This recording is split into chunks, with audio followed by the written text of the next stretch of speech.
So, hello guys, welcome to our channel. இந்த வீடியோல தங்கலான் படத்தோட ரிவ்யூ தான் பார்க்க போறோம். தங்கலான் பா ரஞ்சித்தோட டைரக்ஷன்ல சியான் விக்ரம், மாளவிகா, பார்வதி, பசுபதி நிறைய பேர் இந்த படத்தை நடிச்சிருக்காங்க. அவங்க மட்டும் இல்லாம நம்ம ஜிவி பிரகாஷ் இந்த படத்துக்கு மியூசிக் போட்டிருக்காரு. இந்த படத்தோட கதை என்ன அப்படின்னா, விக்ரம் அவர் ஒரு லேண்ட் வச்சுட்டு அவரோட ஃபேமிலியோட சந்தோஷமா வாழ்ந்துட்டு இருக்காரு. அவர் யாரு, அவர் எங்க தங்கி இருக்காரு, அவர் சுத்தி எல்லாம் யார் யாரெல்லாம் எப்படி இருக்கா, அவர் எந்த மக்கள் கூட சேர்ந்து அவர் லைஃபை சந்தோஷமா வாழ்றாரு, அந்த மக்களோட வாழ்வாதாரம் என்ன அப்படிங்கறத ஃபர்ஸ்ட் ஹாஃப்ல அழகா காட்டுறாங்க. அதே மாதிரி விக்ரமுக்கு ஒரு பாயிண்ட்ல ஒரு ப்ராப்ளம்ல மாட்டிக்கிறாரு.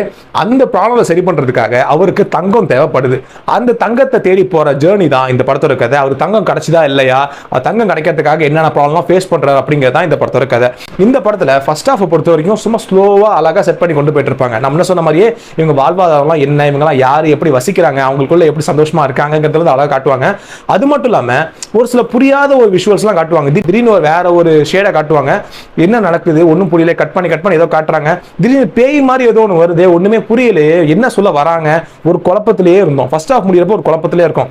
அவ்வளவுதான் முடிச்சிட்டாங்க போல இருக்கு படத்தை, ஒன்றும் புரிய மாட்டேங்குது.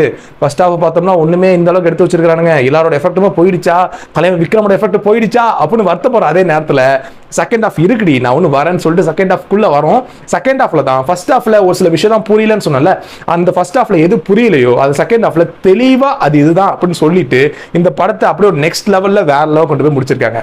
இந்த படத்துல டைரக்டர் பா ரஞ்சித் அவரை பத்தி நம்ம நல்லாவே தெரியும். அவரோட பொலிட்டிக்கல் தாட் எல்லாம் வேற லெவல்ல இருக்கும்.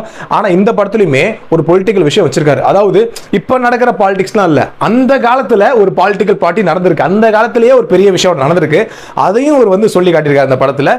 அந்த அளவுக்கு ஒரு ரைட்டிங் சூப்பரா இருக்கு. அது மாதிரி அவர் மைண்ட்ல ஒரு விஷுவல் வச்சிருக்காருங்க. அந்த விஷுவலை அப்படியே ஆன் ஸ்கிரீன்ல நம்மளுக்கு காட்டணும்னு சொல்லிட்டு இறங்கி ஒரு வேலை பார்த்திருக்காங்க.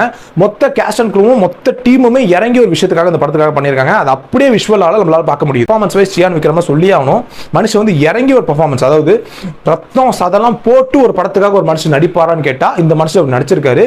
எந்த அளவுக்குமே குட்டி சீன் கூட காம்ப்ரமைஸ் பண்ணாம சூப்பரான ஒரு பெர்ஃபார்மன்ஸ், சான்ஸே இல்ல. ஈக்குவலா ஒரு சைடுல பார்வதி இருக்காங்க, ஒரு சைடுல மாளவிகா மோகன் இருக்காங்க. இந்த படத்துல சியான் விக்ரம்க்கு பார்வதி வைஃபா நடிச்சிருப்பாங்க. அவங்க சைடுல இருந்து ஒரு வேற லெவல் பெர்ஃபார்மன்ஸ் வந்துட்டு இருக்கும். ரெண்டு பேரும் சேர்ந்து போட்டி போட்டு அந்த சீனை அவ்வளவு அழகா சூப்பரா கொண்டு போயிட்டு இருப்பாங்க. ரெண்டு பேருக்குமே அந்த அழகா ஒரு யதார்த்தமான ஒரு காதல் இருக்கும். அதெல்லாம் பார்க்கறப்ப அவ்வளவு அழகா இருக்கும்.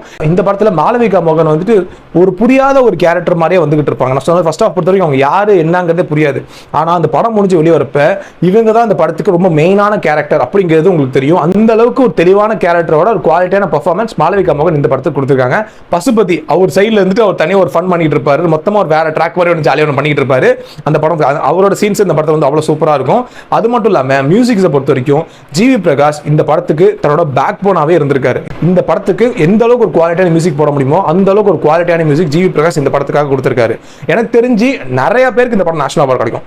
டைரக்ஷன்ல சரி, ஆக்டிங்ல சரி, மியூசிக்ல சரி, காஸ்டியூம்ஸ்ல சரி, நிறைய பேருக்கு நேஷனல் அவார்டு கிடைக்கிறதுக்கு வாய்ப்புகள் இருக்கு. அந்த அளவுக்கு ஒரு குவாலிட்டியான படமா இந்த தங்கலான் நம்ம தமிழ் சினிமாக்கு வந்திருக்கு. இந்த படத்தை நீங்க மிஸ் பண்ணாம தியேட்டர் போய் பாருங்க. என்ன கைண்ட் ரிக்வெஸ்ட்னா, நிறைய படம் நம்மளுக்கு வரும், ஆனா ஒரு சில நல்ல படத்துல மிஸ் பண்ணிடுவோம். ஆனா தங்கலான் ஒரு தரமான படம். சியான் விக்ரம் படம் வேற, பாரஞ்சித் படம் வேற, மிஸ் பண்ணிடாதீங்க. இந்த படத்தை தியேட்டர்ல போய் பாருங்க, சூப்பரா என்ஜாய் பண்ணுவீங்க. ஒரு சில பேர் ஃபர்ஸ்ட் ஹாஃப் எனக்கு பிடிச்சிருக்கு, எனக்கு சுத்தமா செகண்ட் ஹாஃப் பிடிக்கல அப்படிங்கிறாங்க. ஒரு சில பேர் எனக்கு செகண்ட் ஹாஃப் ரொம்ப பிடிச்சிருக்கு, எனக்கு ஃபர்ஸ்ட் ஹாஃப் பெருசா கனெக்ட் ஆகல அப்படிங்கிறாங்க. ஓவரால் இந்த படம் யாரும் நல்லா இல்ல அப்படின்னு சொல்லல, எல்லாருமே நல்லா இருக்கு, கண்டிப்பா அந்த படத்தை பாருங்க அப்படிங்கிற மாதிரி சொல்றாங்க. சோ தாராளமா இந்த படத்தை நீங்க தியேட்டர்ல பாருங்க. உங்களோட படத்துக்கு எந்த ஒரு குறையுமே இல்லாம ஒரு குவாலிட்டியான படமா அந்த டீம் கொடுத்திருக்காங்க. இந்த படத்தை கண்டிப்பா பார்த்து நம்ம சப்போர்ட் பண்ணணும். தமிழ் சினிமாக்கு அடுத்த ஒரு தரமான படமா தங்கலான் கொடுத்திருக்காங்க.